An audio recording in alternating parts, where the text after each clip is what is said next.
இப்போ நம்ம பொருளாதாரத்தில் இன்றைக்கி நம்ம வந்து 5வது இடத்துல இருக்கோம் அப்படின்னு நீங்கள் பெருமிதமாக சொன்னீங்க. அடுத்து 3வது இடத்துக்கு போக போகிறோம் அப்படின்னு.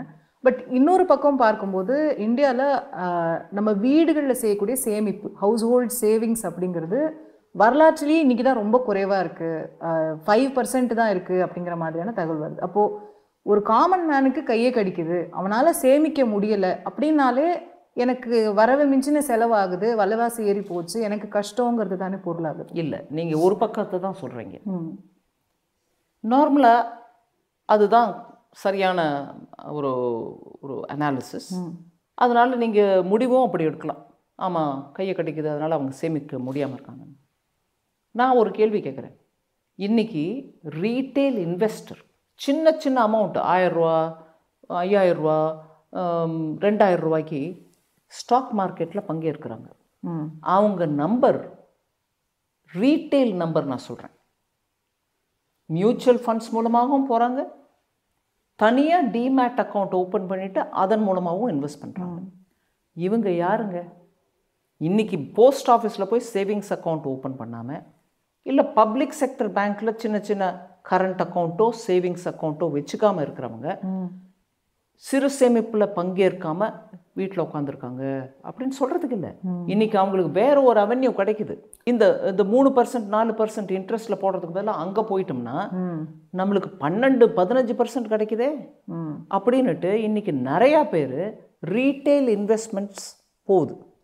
நீங்க சொல்றது வந்து ஒரு சேலரி கிளாஸ்க்கு இல்லை ஒரு ஐடியில் இருக்கிறவங்களுக்கெல்லாம் சரியா, சிறு தொழில் பண்ணுறவங்க இவங்களுக்கெல்லாம் கூட போகுது. எம்எஸ்எம்இ நடத்துகிறவங்க ஓகே, பணத்துக்கு எங்கே ரிட்டர்ன் நிறையா கிடைக்குதோ அங்கே போகிறது பெட்டர்னு போகிறாங்களே தவிர சேவிங்ஸில் வைக்கிறது இல்லை. பட் இந்தியாவில் பெருவாரியானவர்கள் இன்னும் அந்த கிளாஸ் இல்லை. இன்னும் ஸ்டாக் மார்க்கெட்னா என்னன்னு தெரியாதவங்க தானே பெரும்பான்மை. நீங்கள் ஒரு முறை சின்ன உசிலம்பட்டி, இல்லை கடலூர், இல்லை வத்தலகுண்டு, இந்த மாதிரி ஊருக்கு போய் கேளுங்க. நான் அந்த பிரேக் டவுனை பார்த்துட்டு தான் நான் ரொம்பவே திட்டமாக சொல்கிறேன். 2021லேருந்து இன்னி வரைக்கும் புது புது டிமேட் அக்கௌண்ட்ஸ் ஆமாங்க, எந்த ஊர்லேருந்து வருது? மும்பைலேருந்து இல்லை, நாசிக்லேருந்து கூட இல்லை, இல்லை கோயம்புத்தூர் திருப்பூர்லேருந்து இல்லை, சின்ன ஒரு தேனி, உசிலம்பட்டி, கும்மிடிப்பூண்டி, இங்கேருந்து வருது. நான் எதுக்கு சொல்கிறேன்னா, ஸ்டாக் மார்க்கெட்னா நம்மளுக்கு மனசில் பெரிய விவகாரம் நடக்கிற இடம் அப்படின்னு நினைக்கிறோம். இன்றைக்கி கம்பெனிஸை பற்றிய விவரம் ஆன்லைனில் கிடைக்குது. கரெக்ட். எந்த கம்பெனி சரியாக நடத்துகிறாங்க, அந்த கம்பெனியில் எத்தனை வருது இப்போ வரைக்கும், அவங்க ஷேர் வேல்யூ என்ன, டிவிடெண்ட் எவ்வளோ கொடுக்குறான், இதெல்லாம் பார்த்துக்கிறாங்க மக்கள். பார்த்துக்கிட்டு இங்கே இருக்கக்கூடிய சேவிங்ஸ் ரேட்டுக்கு 4%க்கு எவன் இங்கே வைக்கிறது, வேணாமே நம்ம அதில் போடுவோம் அப்படின்னு போகிறவங்க நிறைய பேர் இருக்காங்க. ஆனால் நான் இது சொல்கிற அதே சமயத்தில் ஆமாம், சேவிங்ஸில் போடுறது குறைஞ்சிக்கிட்டு வருது. அது ஏன்றதுக்கு காரணம் இது ஒன்று நான் சொல்கிறேன். இன்னொன்று சொல்கிறேன், நீங்கள் மக்கள் அவங்கவுங்க சின்ன தொழிலாவது பண்ணலாம் அப்படின்னு அவங்க முதலீடை போட்டுக்கிட்டு நடத்துகிறாங்க தொழில். இல்லைன்னா நீங்கள் பாருங்கள், கிராமத்தில் சின்ன சின்ன கடைகள், அவங்களே தனி நபராக நடத்தக்கூடிய பிஸ்னஸஸ் நிறைய ரெஜிஸ்ட்ரேஷன் ஆகுது. சின்ன தொழில் பண்ணுறதுக்கு கூட லோக்கல் ஸ்டேட் கவர்மெண்ட் மூலம் ரெஜிஸ்ட்ரேஷன் கூட இன்க்ரீஸ் ஆகிட்டுருக்கு. அதனால் மக்கள் அவங்க பணத்தை எப்படி நம்ம சேமிக்கிற பேட்டர்ன் மாறுது. அண்ட் முன்னாடி அந்த ஒரு ஆப்ஷன் தான் இருந்தது, எஃப்டியில் போடுவோம் இல்லை போஸ்ட் ஆஃபீஸில் போடுவோம், அந்த மாதிரி ஒரு, அதை தாண்டி இப்போது பல அவென்யூஸ் இருக்குது. அதை தவிர நான் இந்த வருஷம் இந்த பெண்களை சன்மான் மகிழா சம்மான் பச்சத் பத்திரன்னு ஒன்று எடுத்துகிட்டு இருந்தோம். அதாவது பெண்களுக்கு சன்மானமாக ஒரு திட்டம். அந்த திட்டத்தில் நீங்கள் ஃபிக்ஸ்ட் டெபாசிட்டாக போட்டிங்கன்னா அது 2 வருஷத்துக்கு போடுங்க, இருந்தாலும் உங்களுக்கு 7.5% இன்ட்ரெஸ்ட் கொடுக்குறோம். ஓகே, பெண்கள் பேரில் இருக்கணும். அதுக்கு வராமோட்டு நீங்கள் பாருங்கள் எத்தனை பேர் அதில் போடுறாங்க பணம். ஓகே, 2 லட்சம் ரூபா நீங்கள் போடுறவங்க பெரிய பணக்காரங்களாக இருக்க முடியாது. அதனால் சேவிங்ஸ் அவென்யூஸ் மக்கள் பார்க்குறாங்க, எங்கே போட்டால் நல்லா இருக்கும். ஓகே, இந்த 5 ஆண்டுகள் இல்லை இந்த 10 ஆண்டுகள் ஆட்சியில் ஒரு நம்ம இதை மாற்றிருக்கலாமே நினைக்கிற ஒரு ஃபினான்ஷியல் மிஸ்டேக்காக எடுக்கிறது 19லேருந்து இன்னி வரைக்கும் நான் பர்டிகுலராக ஒன்றும் சொல்ல முடியாது. ஏன்னா கோவிடில் நான் இதை விட நல்லா பண்ணியிருக்க முடியுமா, பண்ணியிருக்கலாம், எங்கே பண்ணியிருக்கலாம், அதெல்லாம் பற்றி யோசிக்க முடியும். பட் மேஜர்லி நம்மளுக்கு இருக்கக்கூடிய ரிசோர்ஸஸில் நம்ம நாட்டை எப்படி எடுத்துகிட்டு வரணுன்றதுல பல விதமான இன்னும் பெட்டராக பண்ணியிருக்கலாம். பட் தவறுன்னு சொல்கிற மாதிரி நீங்கள் தவறுன்னு சொல்கிற மாதிரி ஒன்றும் மேபி டிமானிட்டைசேஷன் அதோட இன்டென்ஷன் என்னங்க? நம்ம பல விதத்தில் அதை ஆர்குமெண்ட் எடுத்து போட்டு இது பண்ணியிருக்கக்கூடாது அப்படின்னு சொல்கிறது விஷயமே இல்லை. நம்ம அதோட கோல்ஸை அது மீட் பண்ணவே இல்லையேன்னு இன்னைக்கு ஹைண்ட்சைட்டில் பார்க்கும்போது அப்படி இல்லைங்க. கோல்ஸ்னால் என்ன? முதல்ல ஃபர்ஸ்ட் ஆஃப் ஆல் அந்த லெவல் ஆஃப் கள்ளப்பணம் கருப்பு பணம் ஒழிக்கிறது. ஆமாம், கள்ளப்பணம் கருப்பு பணம் ஒழிஞ்சிருச்சா?